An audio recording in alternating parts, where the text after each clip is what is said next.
चलिए तो हम आगे बढ़ते हैं एस ब्लॉक एलिमेंट्स। तो हम इसके देखने वाले हैं प्रॉपर्टीज। कल इंट्रोडक्शन हुआ है properties of S block elements. तो ज़रा ध्यान से देखिए आप प्रॉपर्टीज को।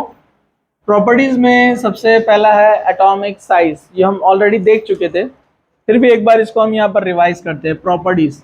तो first group elements, first group element मतलब रोमन में फर्स्ट ए। ओके, ली ना की रब से फरियाद। प्रोनाउंसिएशन तो सबका क्लियर है ना? Lithium, sodium, potassium, rubidium, caesium, francium. Atomic number 3, 11, 19, 37, 55, 87। हम पढ़ रहे हैं फर्स्ट ग्रुप एलिमेंट, लेकिन साथ साथ कंपेयर तो करना ही पड़ेगा, इसलिए यहां पर हम सेकंड को भी ला लेते हैं। सेकंड ग्रुप एलिमेंट यानी रोमन में सेकंड। बेटा मांगे कार स्कूटर, बाप राजी। तो एटॉमिक नंबर में तो मसला नहीं है। 4, 12, 19, 20, 38, 56, 88। ओके, इलेक्ट्रॉनिक कॉन्फ़िगरेशन हम देख चुके थे यहाँ पर, जो लिथियम से लेकर फ्रांसियम तक था। इसमें भी कोई प्रॉब्लम नहीं था। हमने नोबल गैस एलिमेंट्स यूज किए थे। नोबल गैस एलिमेंट में हमने क्या देखा था यहाँ पर, जरा ध्यान से देखो आप। जो इसके लिए नोबल गैस एलिमेंट यूज करते हैं हम, जिसका एटॉमिक नंबर कितना है 2, ठीक है। तो helium 2, then neon 8, 10, argon 18, then argon krypton 36, xenon 54 and radon 86। ये नोबल गैसेस है। ये एक्चुअली कहां पर आते हैं? 18th ग्रुप, जिसको रोमन में नंबरिंग 0 ग्रुप दिया हुआ है, ठीक है। तो इसके हेल्प से हम इनके इलेक्ट्रॉनिक कॉन्फ़िगरेशन निकाल सकते हैं। तो ये तो हम बाद में स्टडी कर रहे हैं, तो अभी हम इसके बारे में देख रहे हैं। तो फर्स्ट ग्रुप एलिमेंट के लिए, फर्स्ट ग्रुप एलिमेंट्स के लिए इलेक्ट्रॉनिक कॉन्फ़िगरेशन, हीलियम 2 है तो ये 3 है। पीरियड नंबर कितना था? 2, 3, 4, 5, 6, 7। जो पीरियड नंबर है उसका लास्ट इलेक्ट्रॉन वही है। मतलब ये क्या बना था? 2s1, 3s1, 4s1, 5s1, 6s1, 7s1। मतलब इन जनरल ये बना था ns1। तो डेफिनेटली ये क्या बनेगा? ns2। ये ns1 होता है और ये ns2, मतलब लास्ट में इसके 2 इलेक्ट्रॉन होते हैं। ओके, ये भी हम देख चुके थे, नो प्रॉब्लम। उसके बाद हमने देखा atomic size from top to bottom. तो शेल नंबर इंक्रीज हो रहा है, डेफिनेटली साइज क्या होगा? इंक्रीज।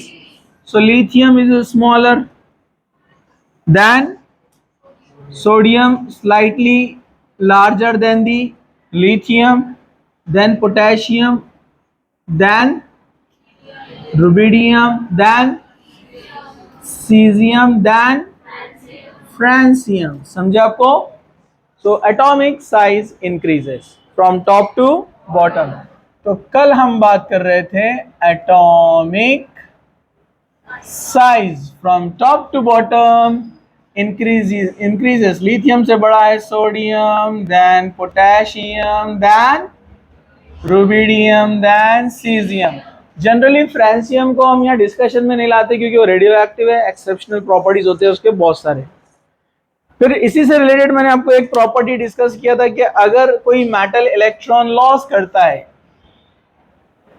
तो वो क्या बन जाता है? M+।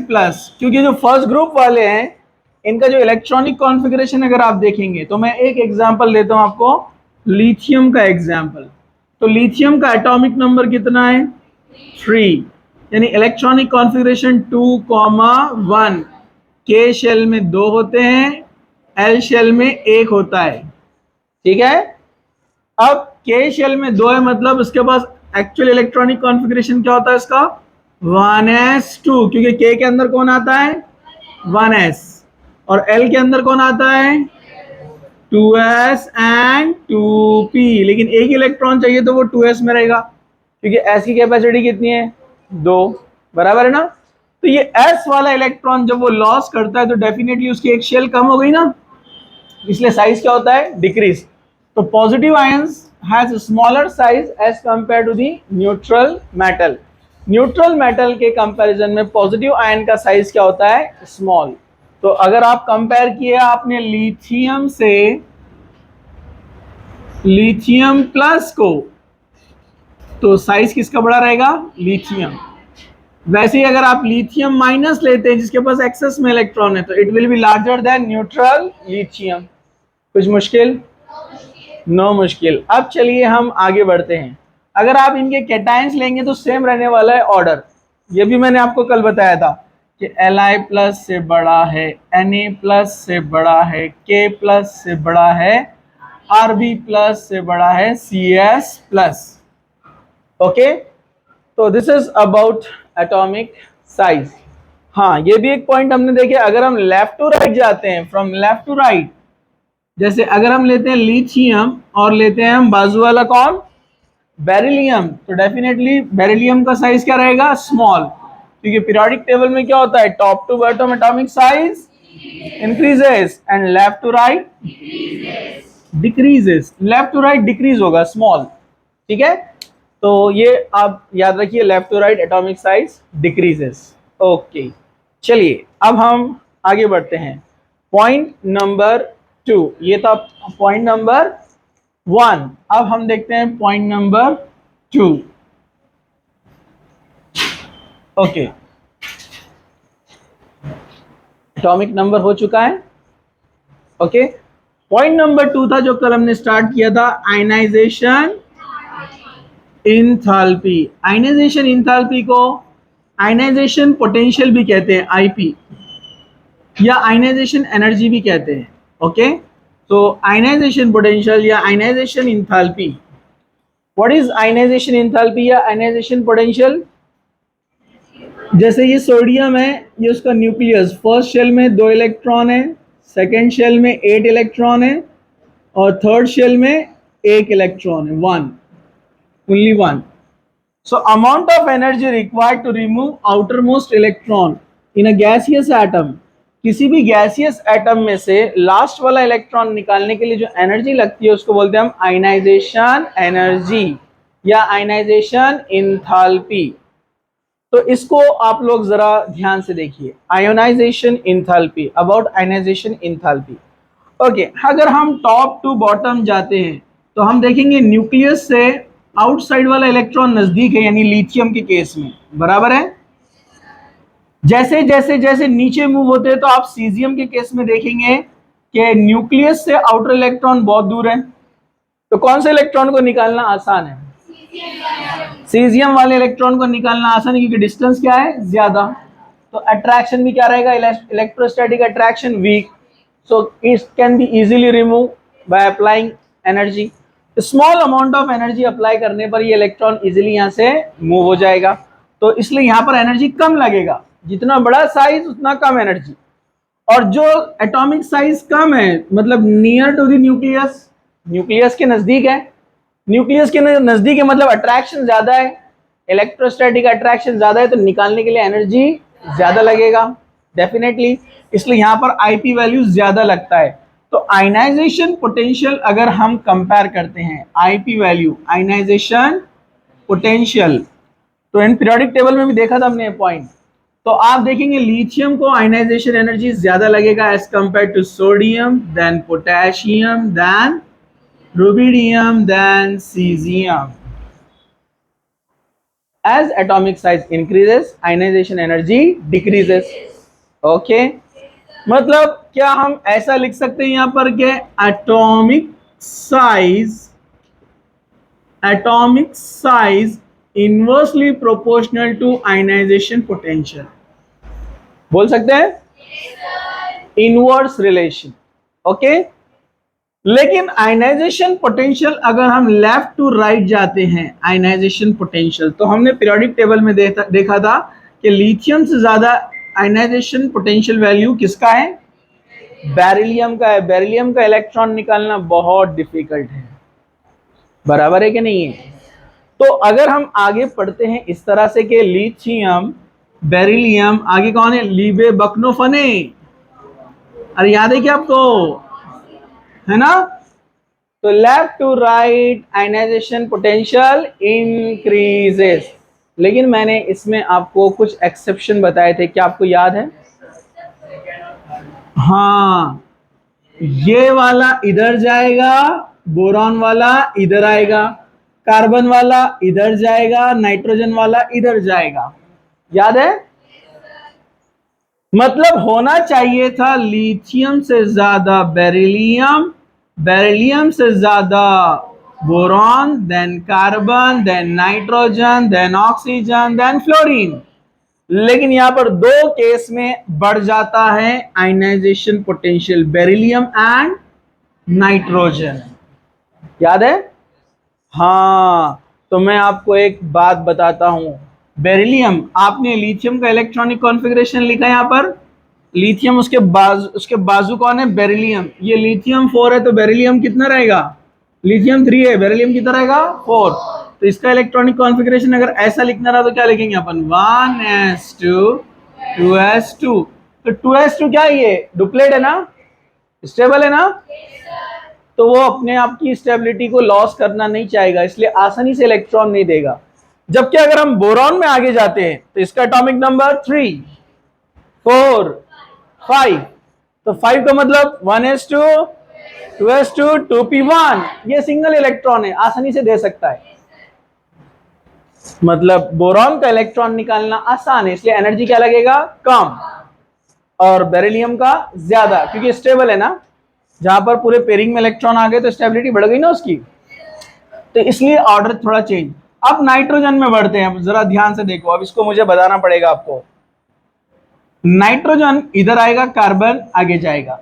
रीजन क्या है, नाइट्रोजन का एटॉमिक नंबर कितना है, 7, 1s2 2s2, कितना हो गया 2p3। इसका मतलब है कि 1s में एक इलेक्ट्रॉन होता है, सॉरी 2, 2s में 2 इलेक्ट्रॉन होता है, और 2p में x में एक, y में एक, z में एक।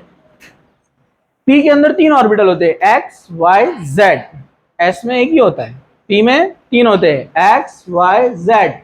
जब सब खाली हो, एम्प्टी, तब वो स्टेबल होता है, जैसे बोरॉन का केस, 2p 0 है ना, पूरे खाली है ना, उसको बोलते हैं एम्प्टी ऑर्बिटल। क्या बोलते हैं उसको, पूरे खाली है। पूरे खाली है मतलब पूरे सेम है, सिमेट्रिकल है, स्टेबिलिटी ज्यादा। लेकिन जब हम आगे गए बोरॉन में तो यहाँ एक इलेक्ट्रॉन आ जाएगा, है ना, तो अनस्टेबल हो गया, क्योंकि पूरे खाली रहे तो स्टेबल रहता, अनस्टेबल। कार्बन में गए तो ये 2 बन गया, 6 है ना, बढ़ते जाएंगे ना एक एक, तब भी वो अनस्टेबल था। लेकिन जब नाइट्रोजन में पहुंचे तो पी में कितने आ गए, 3। अब सब में एक एक, और फिर से एक एक मतलब सिमेट्रिकल, सेम है ना, और सिमेट्रिकल मतलब स्टेबल। और जब सब में एक एक आते हैं तो उसको बोलते हैं हाफ फील्ड। क्या बोलते हैं उसको, तो हाफ फील्ड भी स्टेबल होता है, समझा आपको। अब हाफ फील्ड भी स्टेबल है, इसलिए नाइट्रोजन में से इलेक्ट्रॉन निकालना मुश्किल है, क्योंकि वो स्टेबल है, ठीक है।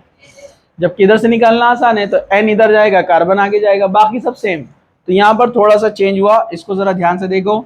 लिथियम से ज्यादा आएगा बोरॉन, बोरॉन से ज्यादा आएगा बेरिलियम, फिर उसके बाद कौन है, नाइट्रोजन, और कार्बन गया है बाद में, और oxygen, fluorine as it is. समझा आपको, ठीक है, ठीक है, ओके। चलिए हम आगे बढ़ते हैं, क्या सब लोग तैयार हैं।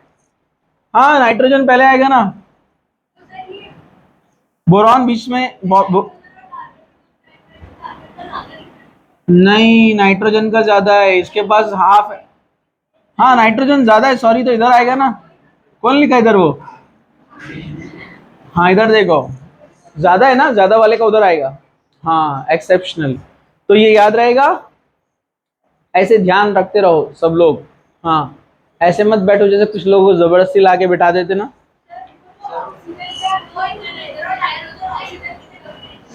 नाइट्रोजन इससे ज्यादा रहेगा ना। हाँ वेरी गुड। कुछ लोग तो खामोश बैठे एकदम, नहीं दिख रहा है। हाँ ऐसे बोलेंगे अब। हाँ सर, सब लोग देखो इधर, एनर्जी बढ़ गया ना आप फील्ड से। हाँ क्या सब लोग देख रहे हैं? चलिए अब हम आगे बढ़ते हैं। ये था अबाउट आयनाइजेशन इंथैल्पी। अब इसमें एक और एक पॉइंट है आयनाइजेशन इंथैल्पी में, क्या है? फर्स्ट इलेक्ट्रॉन निकालने के लिए जो एनर्जी लगती है उसको बोलते हैं फर्स्ट आयनाइजेशन एनर्जी। क्या बोलते हैं उसको? First ionisation energy. और सेकेंड इलेक्ट्रॉन निकालने के लिए जो एनर्जी लगती है उसको क्या बोलते हैं?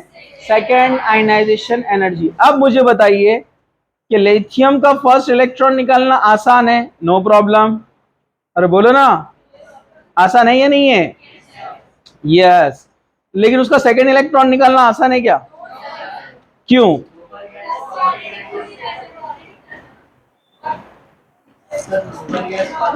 हाँ वो नोबल गैस बन जाएगा ना।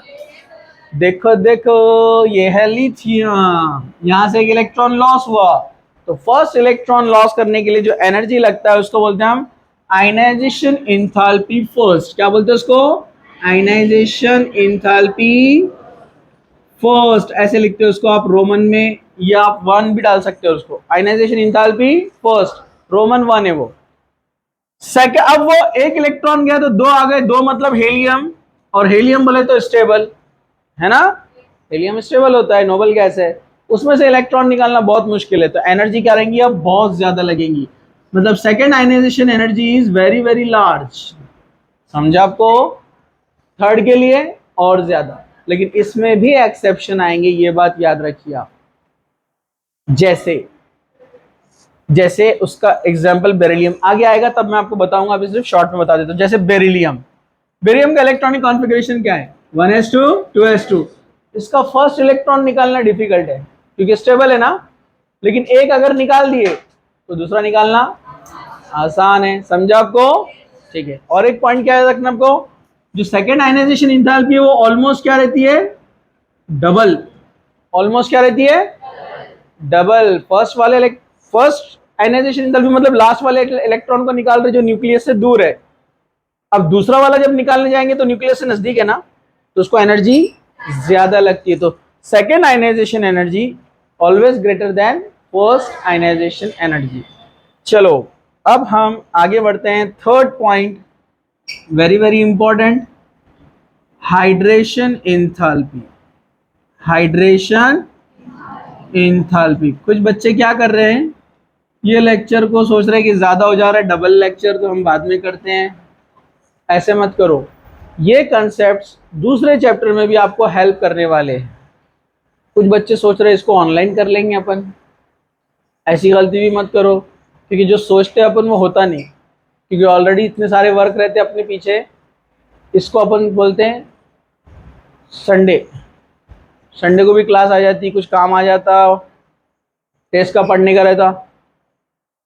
एक काम करती मैं, और बॉयज एक काम करता मैं, बुध के दिन खास तौर से टाइम निकाल के, खास तौर से टाइम निकालने वाला है मालूम आपको बच्चा, ठीक है। और फिर वैसा भी होता नहीं, फिर बुध भी चले जाता। अब ये संडे पक्का मैं सुबह से उठ जाऊंगा, सुबह से उठ जाऊंगी, कुछ काम नहीं, बिल्कुल लेकर बैठ जाने का। नहीं होता, तो जितना बोले उतना सुनने का। अभी देखो बहुत सारे 12th वाले गायब है, महान हस्तियां, बराबर है कि नहीं है? हाँ इधर देखो सब लोग। Hydration enthalpy, what is hydration enthalpy? It is amount of energy release when a metal come closer with the water molecules. Yeah, when water molecule approach to the metal or the any ion, it releases energy. It is called hydration enthalpy. जैसे ये lithium plus है, ये बैठा हुआ है अकेले, इधर से एक H2O आ रहा है धीरे धीरे, इधर से एक H2O आ रहा है धीरे धीरे, और वो बन जाता है Li.2H2O फॉर एग्जाम्पल। ऐसे कंसिडर करो, इसको बोलते हैं हाइड्रेटेड लिथियम। क्या बोलते हैं इसको? वैसे वो दूसरे फॉर्म में भी होता है, लिथियम क्लोराइड LiCl डॉट, ऐसे आता है LiCl.2H2O। आपने स्कूल में पढ़ा होगा ये वाला, कॉपर सल्फेट डॉट 5H2O। अल्लाह को मालूम बोलना कौन पढ़ा था। याद आया कि कॉपर सल्फेट हाइड्रेटेड बोलते इसको, इसको हीट करे तो वाटर निकल जाएगा, फिर वो प्योर कॉपर सल्फेट बन जाता है जो कि व्हाइट कलर होता है। जबकि ये हाइड्रेटेड वाला क्या होता है, ब्लू क्रिस्टल्स रहते हैं इसके, 10th में था ये, ठीक है, ओके। तो ये हाइड्रेटेड, ये जब हाइड्रेटेड बनता है तो वाटर मॉलिक्यूल्स से अप्रोच होते हैं, और मैंने आपको बताया एनी दो पार्टिकल, एनी दो एटम, आयन जब भी नजदीक आते हैं तो क्या होता है, एनर्जी रिलीज होता है। तो यहाँ पर स्पेशली जब वाटर मॉलिक्यूल अप्रोच होते हैं और जो एनर्जी निकलता है उस एनर्जी को बोलते हैं hydration enthalpy. Hydration enthalpy, hydration enthalpy दो चीजों पे डिपेंड है, size and charge. Size and, size क्या रहना, स्मॉल, चार्ज क्या रहना, मोर। समझा आपको? पॉजिटिव चार्ज अच्छा रहा, स्मॉल साइज रहा, ज्यादा उसमें वाटर मॉलिक्यूल अप्रोच होते हैं, और हाइड्रेशन एंथैल्पी ज्यादा। तो अब बताओ इनमें हाइड्रेशन एंथैल्पी किसका ज्यादा रहेगा? लिथियम सबसे छोटा नन्ना मुन्ना वही है। अरे बराबर है कि नहीं है? तो जितना स्मॉल साइज रहेगा उतने वाटर मॉलिक्यूल उससे अप्रोच होंगे, उतना एनर्जी ज्यादा रिलीज होगा। इसलिए यहां पर ऑर्डर रहने वाला है हाइड्रेशन एंथैल्पी का, lithium greater than sodium, greater than potassium, greater than rubidium, caesium. मतलब इनके जो हाइड्रेट्स होते हैं उनका स्टेबिलिटी कम होते जाएगा, हाइड्रेट बनाने की इनकी एबिलिटी कम होती जाएंगी। समझा आपको? जहां पर हाइड्रेशन एंथैल्पी ज्यादा है, मतलब वाटर मॉलिक्यूल बहुत अच्छे से अप्रोच हुआ, ज्यादा एनर्जी बाहर निकला, तो स्टेबल बनेगा ना। तो ये स्टेबल होते हैं। जैसे जैसे आगे जाएंगे आप, आगे मतलब टॉप टू बॉटम, हाइड्रेट का स्टेबिलिटी क्या होते जाएगा, कम कम कम। समझा? अरे बोलो ना। तो ये अबाउट हाइड्रेशन एंथैल्पी। हम इसको बाद में कंपेयर करने वाले हैं इनके ऑक्साइड्स क्लोराइड्स के अंदर, इसी चैप्टर के अंदर, इसी फर्स्ट ग्रुप के अंदर ही आएगा, केमिकल प्रॉपर्टीज के बाद आएगा, लेकिन अभी नहीं, ठीक है? अभी सिर्फ इसको याद रखो, बाद में आने वाला है। चलो point number 4, melting point and boiling point. Okay, तो जनरली क्या होता है, अगर हम पी ब्लॉक में जाएंगे, पी ब्लॉक में ये यहां पर कुछ दिखता है क्या? इधर है चांस? No chance. ओके, थोड़ी जगह दे दो उनको। हाँ, वो उन्होंने अफ्रीका से आए, उनको और हिंदी नहीं समझती, वो उनको बोलो प्लीज। हाँ देखो अब समझा ना उनको, ठीक है। जैसा फॉरेन कंट्री से आए हुए रहे तो जल्दी समझता नहीं ना, तो बोलना पड़ता। हाँ, वो परेशान रहते, हो मैन व्हाट हैपेंड, ऐसा बोलते ना आप लोग। हाँ आपको बोल रहा मैं। हाँ सब लोग, चलिए सब लोग जरा ध्यान से देखिए। कोई आया तो उसको जगह दे देना, बच्चा गोद में ले लेना। ट्रेन में करना पड़ता, मतलब बैग, अपना बच्चा बोले तो कौन है, बैग। हाँ चलिए, तो एक बार हुआ ऐसी, जनरली क्या होता है, हम ट्रेन में जाते हैं और बच्चा भी बैठा हुआ रहता है बाजू में किसी का। जनरली लोग समझते हैं ना उसका टिकट नहीं है, तो लोग क्या बोलते हैं, भाई साहब बच्चे गोद में लो ना, सरको उसको बाजू में सरकाओ ना। एक बार ऐसी हुआ, एक सरदार जी हमारे साथ ट्रैवल कर रहे थे, हस्बैंड वाइफ और छोटा बच्चा था, उसको बीच में बैठा, उन्होंने 3 सीट लेकर बैठे थे। तो एक आदमी आया अपना जोश जोश में, क्या सरदार जी, बच्चे को गोद में लो ना, सर को ना, क्या सीट लेकर बैठे। तो सरदार जी ने टिकट निकाले 3,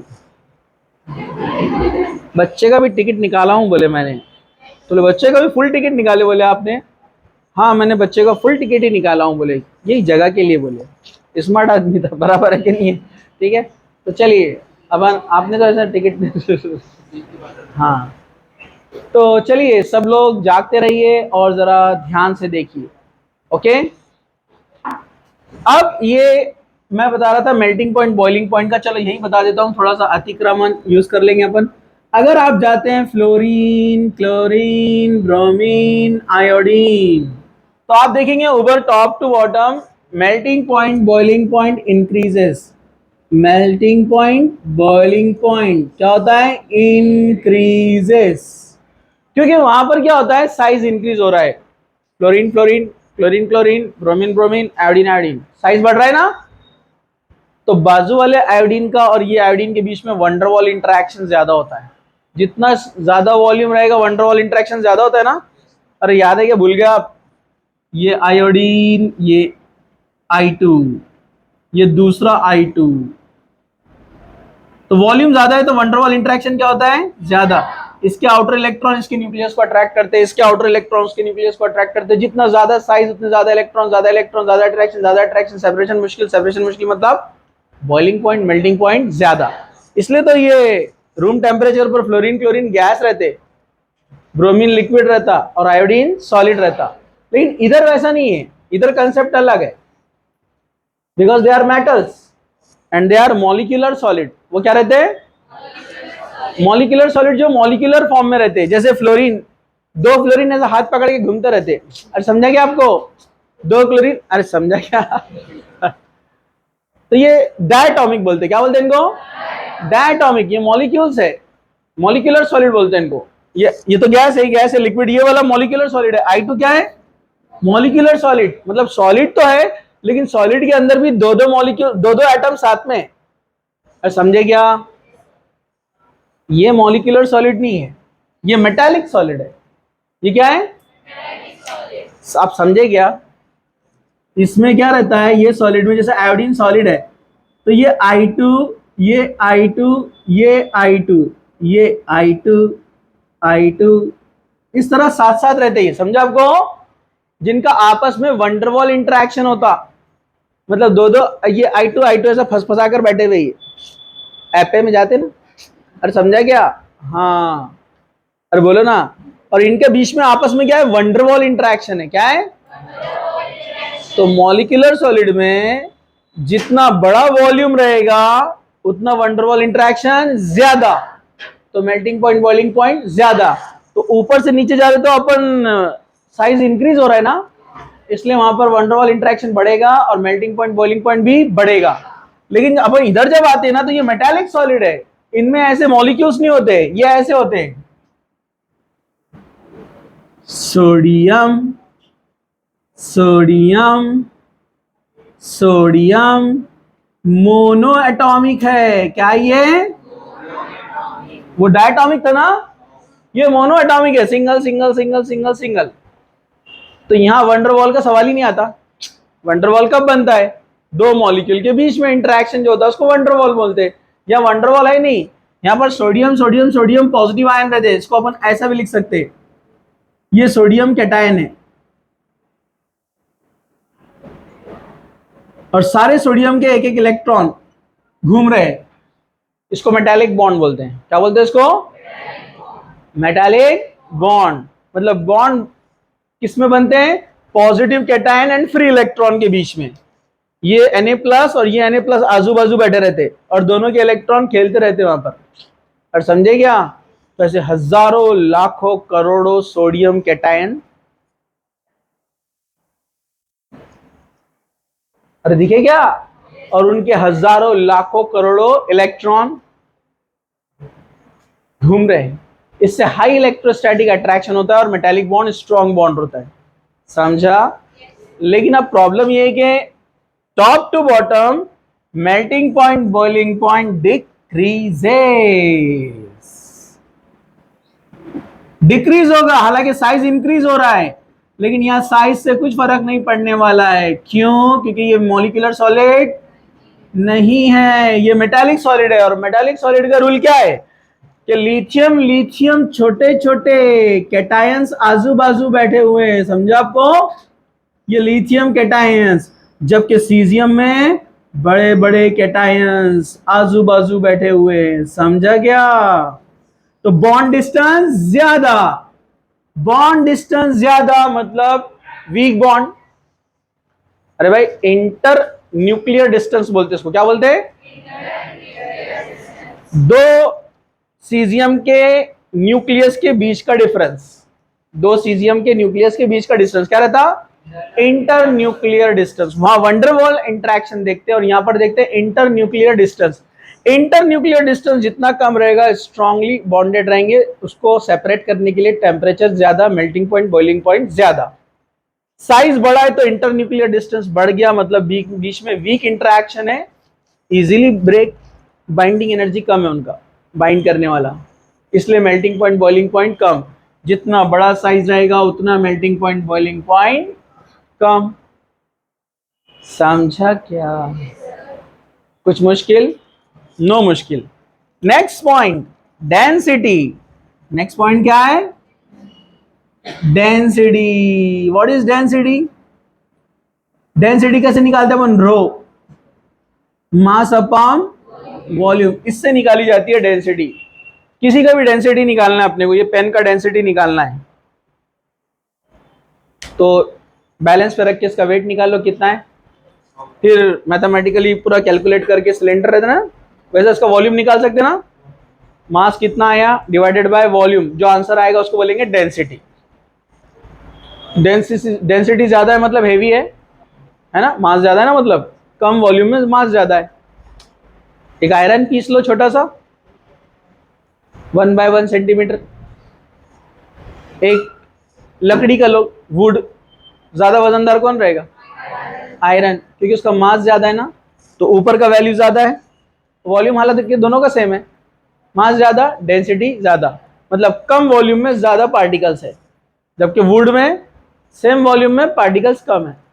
समझा? तो इसको बोलते हैं डेंसिटी। तो density top to bottom increases. Density क्या होता है? अब आप सोच रहे होंगे भाई वॉल्यूम तो बढ़ रहा, नहीं सोचते आप लोग? सोच लो, टॉप टू बॉटम वॉल्यूम बढ़ रहा है, जब वॉल्यूम बढ़ रहा है तो डेंसिटी कम होना ना। अरे बोलो ना, आप बोल रहे हैं वॉल्यूम बढ़ रहा है ऊपर से नीचे, तो डेंसिटी कम होना चाहिए ना ऊपर से नीचे, लेकिन डेंसिटी बढ़ता है। क्यों? मास बहुत ज्यादा बढ़ रहा ना। 3, ये तो नंबर है जी। हाँ, मास क्या रहता है इसका? हाँ 7, इसका 23, इसका हाँ 40। आगे जाते जाएंगे मास क्या हो रहा है? इंक्रीज। तो मास भी इंक्रीज हो रहा है, वॉल्यूम भी इंक्रीज हो रहा है, तो आप फिर पहचानेंगे कैसे? Actually mass increases more as compare to volume. Volume increase होता है लेकिन उसमें बहुत ज्यादा इंक्रीमेंट नहीं होता है, तो ज्यादा कॉम्पिटेटिव कौन है यहाँ पर? मास। तो यहाँ मास की वजह से top to bottom mass increases, density also increases. तो अगर आप जाएंगे लेफ्ट टू राइट तो डेंसिटी क्या होने वाला है?